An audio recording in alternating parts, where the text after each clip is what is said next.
అందరికీ నమస్కారం. Welcome to Bharathi TV. ప్రస్తుత రాజకీయ అంశాల మీద మనతో పాటు చర్చలో పాల్గొంటున్నారు తెలుగుదేశం పార్టీ జాతీయ అధికార ప్రతినిధి జ్యోత్స్న తిరునగరి గారు. జ్యోత్స్న మేడంతో మాట్లాడదాం, మరిన్ని విషయాలు తెలుసుకుందాం. నమస్కారం. నమస్తే అండి. జగన్మోహన్ రెడ్డి గారి ప్రభుత్వంలో ఇసుక తిన్నారు, లిక్కర్ కుంభకోణాలు, ఎంక్వైరీలు వేసుకుంటూ పోతే ఈ 5 సంవత్సరాలు కాదు ఇంకొక 10 సంవత్సరాలు కూడా పట్టేట్టుంది. కానీ ఎవరైతే కలియుగ దైవం వెంకటేశ్వర స్వామి లడ్డూ ప్రసాదంలో కూడా వాళ్ళు ఈ కుంభకోణం చేశారు అని చెప్పి మాట్లాడుకుంటున్న పరిస్థితి మేడం. ఎవరైతే హిందువులు అవ్వచ్చు, టోటల్గా ప్రపంచవ్యాప్తంగా ఉన్న ఎవరైతే వెంకటేశ్వర స్వామిని కొలిచేవాళ్ళు వాళ్ళందరూ కూడా బాధపడుతున్న విషయం. ఎలా చూస్తారు మేడం ఈ విషయం? ముందరగా అయితే కలియుగ దైవం వెంకటేశ్వర స్వామి సన్నిధిలో తిరుమలలో జరిగినటువంటి అపచారం ఒక రకంగా స్వామికే జరిగిందని చెప్పాలి. మనం అపచారానికి క్షమించమని స్వామిని వేడుకుంటూ, అంటే ఒక దుర్మార్గుడు పాలకుడుగా ఉన్నాడు ఒక 5 సంవత్సరాలు, ఎవరి చేతుల్లో ఏమీ లేదు. కానీ వాళ్ళ కోట్ల మంది భక్తుల మనోభావాలు దెబ్బతిన్నాయి. కోట్ల మంది అయ్యో స్వామితోనా, స్వామిగా ఇది జరిగింది, ఏంటి అసలు ఏంటి ఘోరం అని ప్రజలందరూ ఇబ్బంది పడుతున్నటువంటి పరిస్థితి. అన్నిటికన్నా ఎక్కువగా మనం ఏ ఇల్లైనా సరే పొద్దున్న ఆ రోజు మొదలయ్యేది వెంకటేశ్వర సుప్రభాతంతో. మనకి ఏదన్నా ఒక పని మనం చెయ్యాలి అనుకున్నప్పుడు వెంకటేశ్వరుని తలుచుకొని పని అయితే అయ్యా నీ కొండకు వస్తాం, నిన్ను దర్శించుకుంటాం, ఆ భాగ్యం మాకు కల్పించు స్వామి అని వేడుకుంటాం. తిరుమల లడ్డు ప్రసాదం అనేది అది ఒక ఏమంటారంటే లగ్జరీ ఐటమ్ అండి, లిటరల్గా కూడా. ఎందుకనంటే అసలు తిరుమల నుంచి ఎవరన్నా లడ్డు తెచ్చారు అని అంటే ఏమయ్యా కొంచెం ఇయ్యవయ్యా, కొంచెం ప్రసాదం వేయండి అంటే అలా అలా అడిగి తీసుకుంటే ఎవరైనా ఎంత పెద్దవాళ్ళైనా సరే తిరుమల నుంచి ప్రసాదం అనగానే ఆహా మహద్భాగ్యం అనుకుంటాం. అమృతంతో సమానం అది. తిరుమల లడ్డు అనేటువంటిది అమృతంతో సమానం.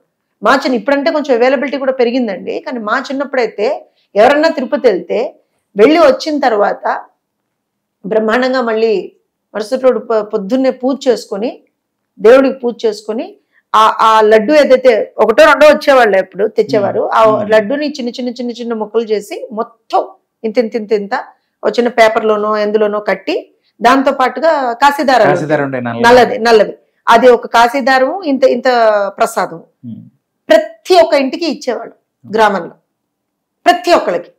అంటే అది చేస్తే మహద్భాగ్యం, పుణ్యం. అసలు అంటే అంత సెంటిమెంట్స్ అటాచ్ అయి ఉంటాయి తిరుపతి తోటి. అక్కడ మీరు తిరుపతి కూడా గమనించండి, ఏదో ఒక హిందువుల, అందుకే నేను హిందువుల మనోభావాలను కూడా అనట్లేదండి, ఓవరాల్ గా భక్తుల మనోభావాలు.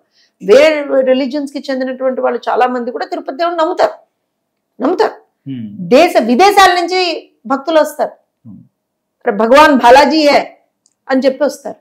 సో అలాంటప్పుడు అండ్ ఇంకోటి ఏంటంటే వెంకటేశ్వర స్వామికి సంబంధించినటువంటి ఆ పవర్ కూడా చాలా ఎక్కువగా ఉంటుందని అంటారండి. ఏదైనా సరే అరే తిరుపతి వెంకటేశ్వర స్వామితో పెట్టుకోకరా అంటారు, సింపుల్ గా అనేస్తారు. అలాంటిది వీళ్ళకి ఈ విచ్చలవిడితనం, ఈ పైశాచికత్వం ఏంటో నాకు అర్థం కాలేదు. ఇప్పుడు మీరు గమనించండి, ఒక సంస్థ గత 50 సంవత్సరాల నుంచి అక్కడ శ్రేష్టమైనటువంటి నెయ్యిని వాళ్లే సప్లై చేస్తున్నారు.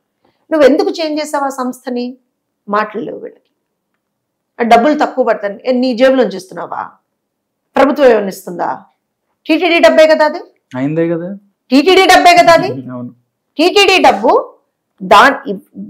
భగవంతుడికి సంబంధించినటువంటి ఏ విధమైనటువంటి శ్రేష్టమైనటువంటి ముడి పదార్థాలు ఉంటాయో వాటికి సంబంధించి వాళ్ళు వాడుతున్నారు. నీకేమైంది? నీకేం నొప్పి? ఏం జగన్మోహన్ రెడ్డి నీకేం నొప్పి? జగన్మోహన్ రెడ్డిని ఎందుకు అంటున్నారు మేడం అని అంటే, జగన్మోహన్ రెడ్డి హయాంలో తిరుమల తిరుపతి దేవస్థాన ట్రస్ట్ బోర్డు చైర్పర్సన్లుగా పనిచేసినటువంటి ఇద్దరు కూడా, మొదట వైవి సుబ్బారెడ్డి, తర్వాత భూమన కరుణాకర్ రెడ్డి, ఇద్దరు కూడా జగన్మోహన్ రెడ్డి చుట్టాలే, బంధువులే.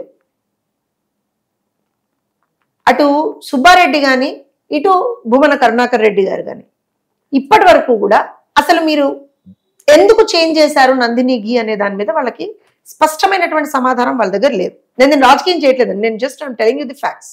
స్పష్టమైనటువంటి సమాధానం వాళ్ళ దగ్గర లేదు. లేకపోగా నేను ప్రమాణం చేసేస్తా, మీరు రండి, నేను నా భార్య బిడ్డలతో వస్తా. ఏమయ్యా ప్రమాణం చేసేది? నువ్వు ఏ దేవుడి దగ్గర ప్రమాణం చేస్తాను? తిరుపతి వెంకటేశ్వర స్వామి దగ్గర. నువ్వు అసలు ఫస్ట్ తిరుపతి వెంకటేశ్వర స్వామిని నమ్ముతావా సుబ్బారెడ్డి? చెప్పు నాకు ఒక మాట, నమ్ముతావా? ఎందుకనంటే నమ్మేవాడే అయితే నువ్వు ట్రస్ట్ బోర్డ్ చైర్పర్సన్ గా ఉన్నప్పుడు వైఎస్ జగన్మోహన్ రెడ్డి అనేటువంటి ఒక క్రిస్టియన్ అక్కడికి వితౌట్ డిక్లరేషన్ వచ్చినప్పుడు ఎందుకు ఆపలను? డిక్లరేషన్ ఇవ్వకుండా వచ్చాడు కదా, ఒక నాన్ హిందూ డిక్లరేషన్ ఇవ్వకుండా వచ్చాడు కదా, ఎందుకు ఆపలా నువ్వు అప్పుడు? నేను తప్పనట్లేదు, ఎవరైనా రావచ్చు. ఎందుకు నా స్నేహితులు చాలా మంది వస్తారండి, ఎందుకంటే ఆ నమ్మకం అలాంటిది. చాలా మంది క్రిస్టియన్స్, ముస్లిమ్స్ చాలా మంది నా స్నేహితులు కూడా వస్తారు. మేము ఇప్పుడు లెట్స్ సే ఫర్ ఎగ్జాంపుల్ మేము కొన్ని చర్చలకు కూడా వెళ్తారు ఎవరైనా సరే, యునో యాజ్ రెస్పెక్ట్ దాట్ కూడా మనం చేస్తాం కొన్ని సార్లు. కానీ మనం ఇప్పుడు మనం ఎక్కడికైనా వెళ్ళాం అనుకోండి, ఫర్ ఎగ్జాంపుల్ నేను చెప్తున్నా, ఒక ఎగ్జాంపుల్ చెప్తున్నాను, వాళ్ళ పద్ధతి ఆచారాలు మనం పాటిస్తాం. ఇప్పుడు తిరుపతికి ఎవరన్నా వస్తే తిరుపతి పద్ధతి ఆచారాలు పాటించాలి కదా. నువ్వేమన్నా ముఖ్యమంత్రి అయితే నీ చెవుల మీద ఏమన్నా 2 కొమ్ములు ఉన్నాయా? ఎందుకు ఇవ్వాల జగన్మోహన్ రెడ్డి డిక్లరేషన్? ఎందుకు ఒప్పుకున్నాడు సుబ్బారెడ్డి? ఇవాళ సుబ్బారెడ్డి వచ్చి నేను ప్రమాణం చేసేస్తా అని అంటాడా? ఏంటా నువ్వు చేసేది ప్రమాణం? నాకు అర్థం కాదు. అసలు దేవుడిని నమ్మని వాడు నువ్వు. దేవుడిని నమ్మలేదు కాబట్టే మీరు దేవుడితో ఇంత పెద్ద ఆటలు ఆడారు. అక్కడ 1-2 అండి. తిరుపతి లడ్డు ప్రసాదాన్ని ఇవాళ రోజున మేము నిజంగా తలుచుకుంటుంటే ఒళ్ళు గగురు పడుస్తుందండి, కడుపులో దేవేసినట్టు అవుతుంది. ఏంటి దేవుడు ప్రసాదంతో సిగ్గుండక్కర్లా? పుట్టగతులు కూడా లేకుండా పోతాడు ఒక్కొక్కడు, పుట్టగతులు కూడా ఉండవు ఒక్కొక్కడికి. ఇంకో విషయం, ఒక్క లడ్డు ప్రసాదంలోనే కాదు, అన్న ప్రసాదంలో ఎంత దారుణం అండి. ఎన్నిసార్లు భక్తులు కంప్లైంట్ చేస్తే ఆ కంప్లైంట్ చేసిన భక్తుల మీద దాడులు చేశారు వాళ్ళ టైంలో. తిరుపతి భగవంతుడికి సంబంధించినటువంటి భూముల్ని కూడా కబ్జా చేశారు ఈ దుర్మార్గులు. వేల కోట్లు ఏవైతే తిరుపతికి సంబంధించినటువంటి ఉన్నాయో వాటన్నిటినీ కూడా స్వైఫన్ ఆఫ్ చేశారు. ఇవన్నీ మాట్లాడుతున్నటువంటి క్షణంలో మేడం ఇవాళ రోజున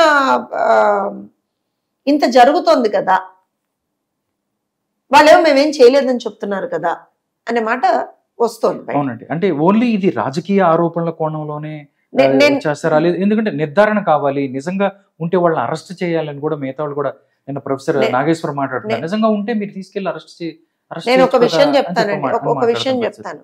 మాట్లాడేటువంటి మేధావులకి ఇద్దరికి చెప్తున్నాను నేను.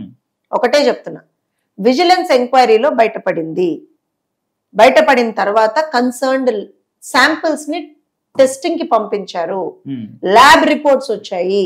అందులో ఫిష్ ఆయిల్, బీఫ్, ఇది లార్డ్ అంటే ఒక రకంగా పిగ్ మీట్ అన్నమాట. ఇవన్నీ కూడా ఉన్నటువంటి రెమినిసెన్స్ వాటి ఉన్నటువంటి దాఖలాలు ఉన్నాయి. చదువు రాకుండా ఎవరైతే ఉంటారో వాళ్ళకి అర్థమయ్యే భాషలో చెప్తున్నా. చదువు వచ్చిన వాళ్ళందరూ కూడా ఆల్రెడీ నిన్నటి నుంచి ఆ రిపోర్ట్స్ చూస్తూనే ఉన్నారు. నేను ఏమంటాను అనంటే, మీరు అన్నారు వాళ్ళ మీద ఏం చర్యలు ఉంటాయి అసలు అంటే ఒకవేళ నిజంగా నేషనల్ డైరీ డెవలప్మెంట్ బోర్డు నుంచి వచ్చిన ఆ టెస్టింగ్ రిపోర్ట్స్ కరెక్ట్ అయితే మీరు ఎందుకు చర్యలకు వెళ్ళట్లేదు? మీరు ఎందుకు కేసులు పెట్టట్లేదు? నేను ఏమంటున్నా అంటే, ఇది బయటపడింది జూలై తర్వాత ఎప్పుడైతే ఆ టెస్టింగ్ చేశారో అప్పుడు బయటపడింది. విజిలెన్స్ ప్రిలిమినరీ రిపోర్ట్స్ లో అది బయటపడిన తర్వాత ఇది మీరు నేను అనుకున్నట్టుగా ఏదో సింపుల్ విషయం కాదండి. పుసుక్కున్న చెప్పేసి పుసుక్కున్న దీన్ని మనం ఇచ్చేసేసేటంత కాదు. ఖచ్చితంగా క్రాస్ వెరిఫై చేసుకోవాలి. ఎందుకంటే కొన్ని కోట్ల మంది మనోభావాలకి సంబంధించినటువంటి ఒక అంశం, కోట్ల మంది నమ్మకానికి సంబంధించినటువంటి ఒక అంశం. సో దాన్ని మనం విచ్చలవిడిగా మాట్లాడడానికి ఉండదు.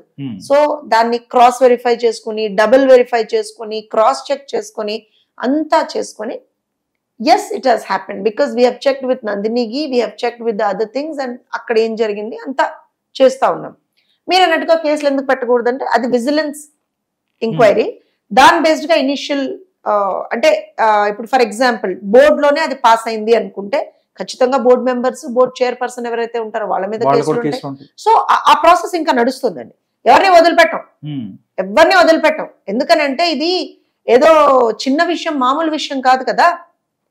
అండ్ ఆల్సో గత 5 సంవత్సరాల్లో తిరుపతిలో జరుగుతున్నటువంటి ప్రతి ఒక్క అవినీతిని బయట పెడతాం.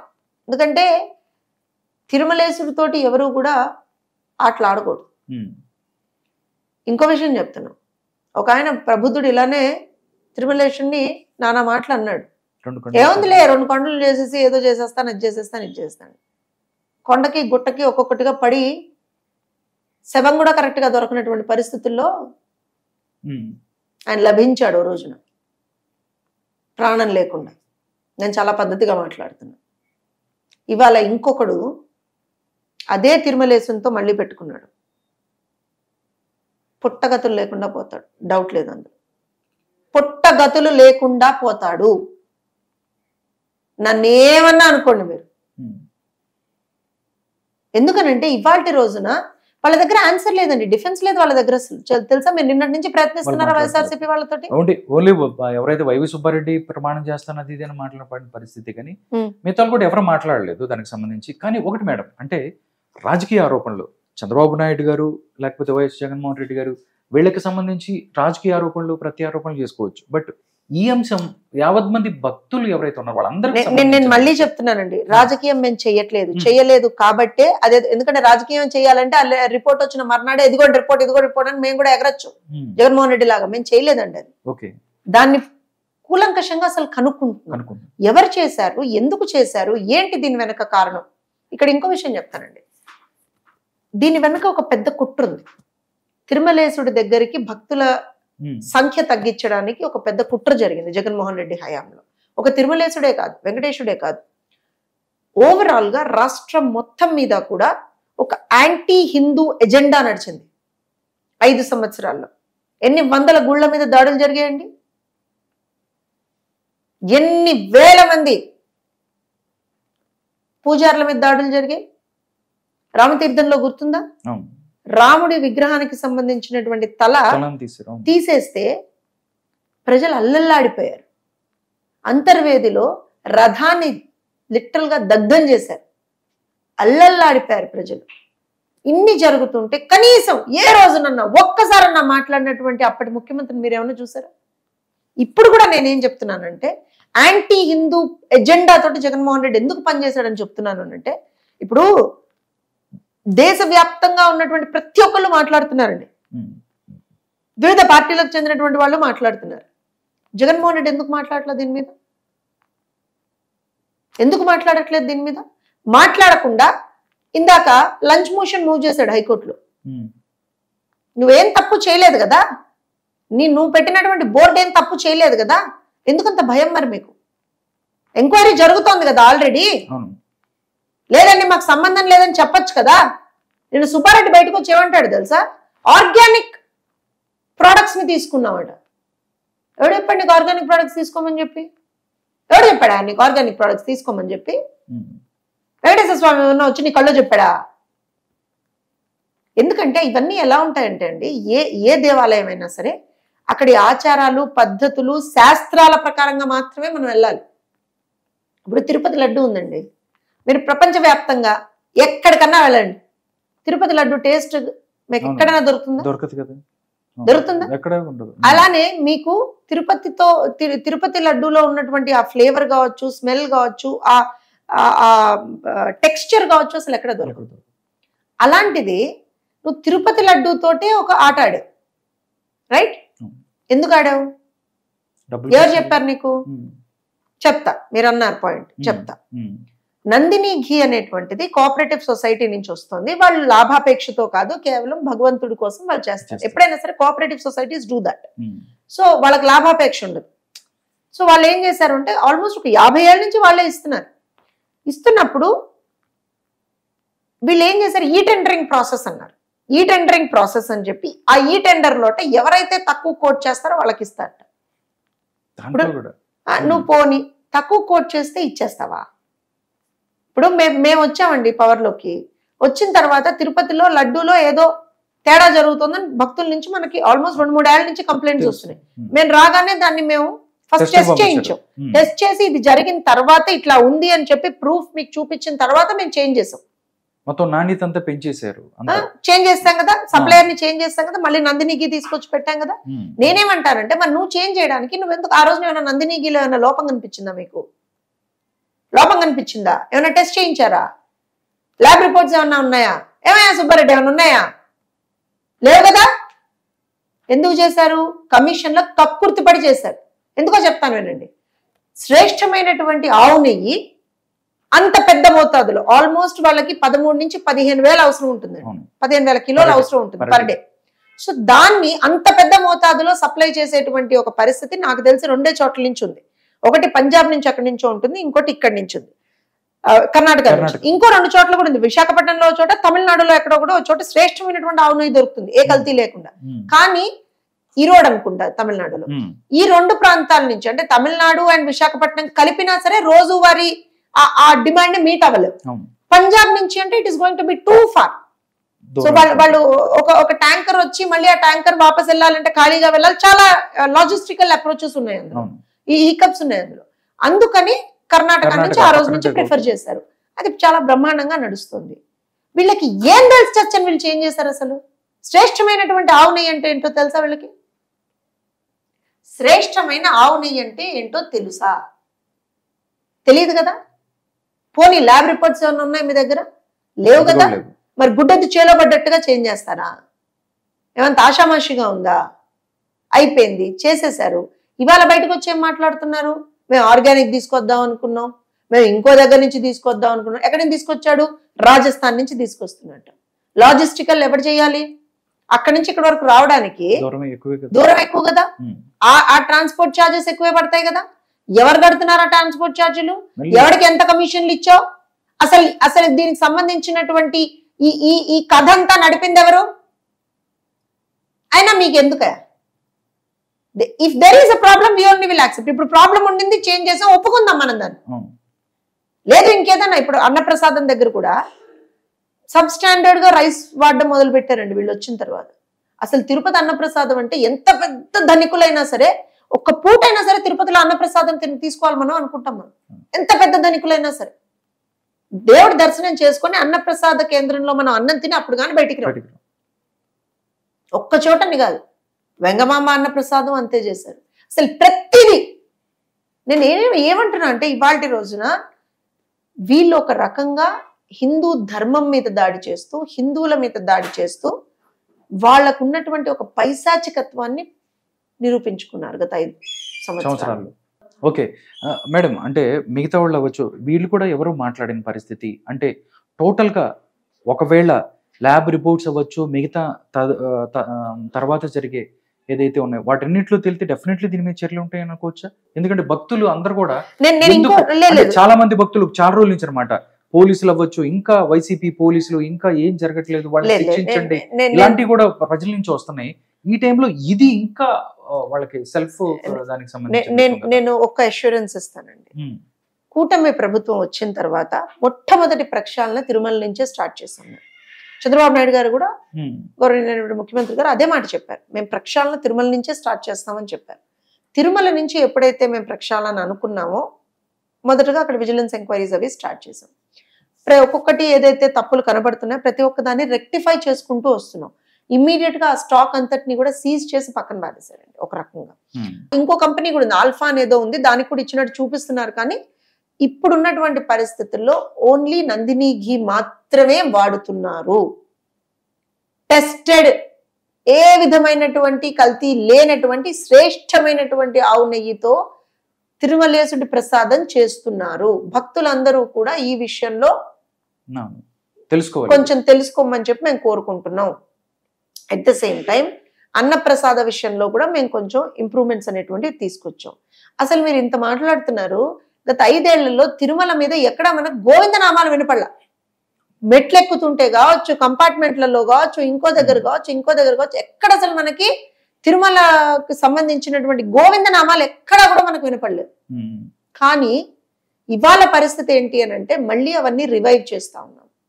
అలానే ఆ రోజున కంపార్ట్మెంట్లలో వేచి ఉండేటువంటి భక్తులకు అసలు ఉప్మా అవన్నీ ఇచ్చేవాళ్ళం ఇది వరకు, అవి ఏవీ లేవు వాళ్ళ టైంలో. ఇప్పుడు మళ్ళీ అవన్నీ రివైవ్ చేస్తున్నాం. సో ఒక్కొక్కటిగా మేము అన్ని రెక్టిఫై చేసుకుంటూ వెళ్తున్నాం. ఒకటి, ఇది ఏమంటారంటే ఒక పార్టీకో ఎవరికో సంబంధించినటువంటి అంశంగా మేము చూడట్లేదండి. కోట్ల మంది భక్తుల మనోభావాలకు సంబంధించినటువంటి అంశం. There is a sentiment attach to it.